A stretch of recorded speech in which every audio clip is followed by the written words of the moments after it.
felt it your entire life, that there's something wrong with the world. You don't know what it is, but it's there, like a splinter in your mind, driving you mad.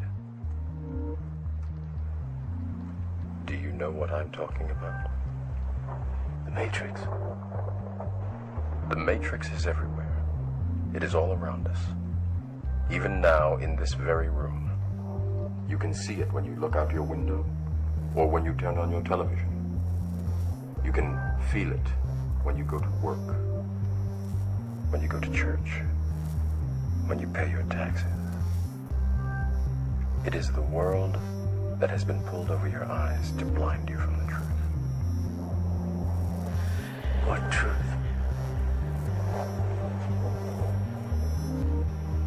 That you are a slave, Neo. Like everyone else, you were born into bondage, born into a prison that you cannot smell or taste or touch.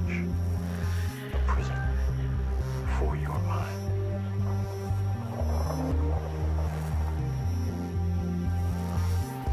I would say I'm an atheist, but somebody might say, oh well, you're not really an atheist. You think that the universe was created by some super intelligence, and if you would just call that super intelligence God, then... but I don't think of this in any way the way that religious believers think about God. But it certainly is possible that we're all in some big simulation.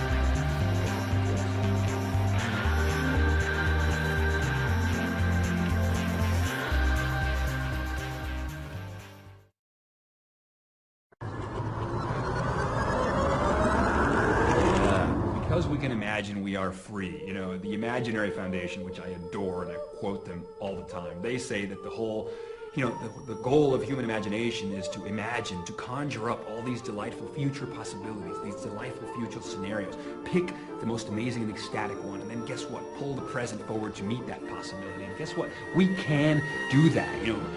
Ray Kurzweil talks about the fact that because we can create virtual models in our brains and combined with our modest-looking thumbs, that was sufficient to usher in the secondary force of evolution called technology, and how it will continue until the entire universe is at our fingertips and we impregnate the universe with intelligence.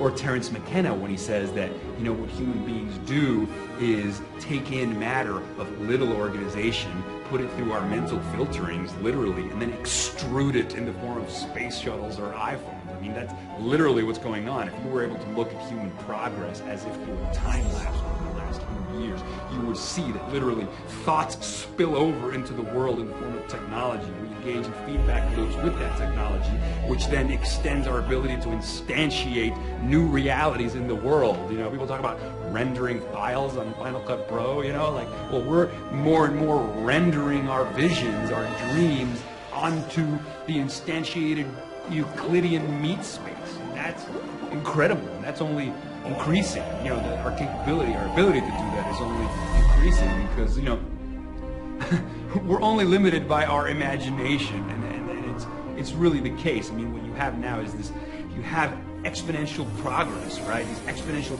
growth curves in information technology that point to the fact that the computer in your cell phone today is 1,000,000 times cheaper, 1,000,000 times smaller, and 1,000 times more powerful than a $60 million supercomputer was that was half a building in size 40 years ago. That's a billion-fold increase in price and performance and miniaturization. That's going to continue. So in the next 25 years, computers will be the size of blood cells interfacing with our biological bodies, trillions of times more powerful capabilities. And then you also have that information technology exponential growth curve spilling over into biotechnology. Freeman Dyson talks about the domestication of biotech, things like GPS that were once these big government things, and now everybody has GPS on their phone. So imagine the same thing with biotechnology. It's not going to be like Monsanto, big genetic engineering corporation. No, it's going to be that we're each going to be able to engineer our own food and have in vitro meat and reprogram our own biochemistry, upgrade our biology, live longer, reverse engineer aging, stop entropy from killing us. I mean, and then, okay, that's biotech. Then you have nanotechnology, which is to manipulate matter at the level of the atom.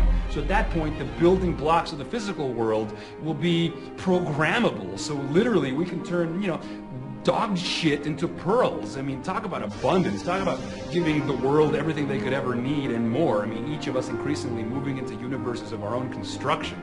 Then artificial intelligence, virtual reality, hacking into our nervous systems, creating non-biological intelligence or a biotechnological hybrid that augments and feeds upon itself in some recursive feedback loop, then expands onto forever. And you're talking about substrate-independent minds, trillions of times more powerful than we are now, and you know, if we can imagine it, why not make it so?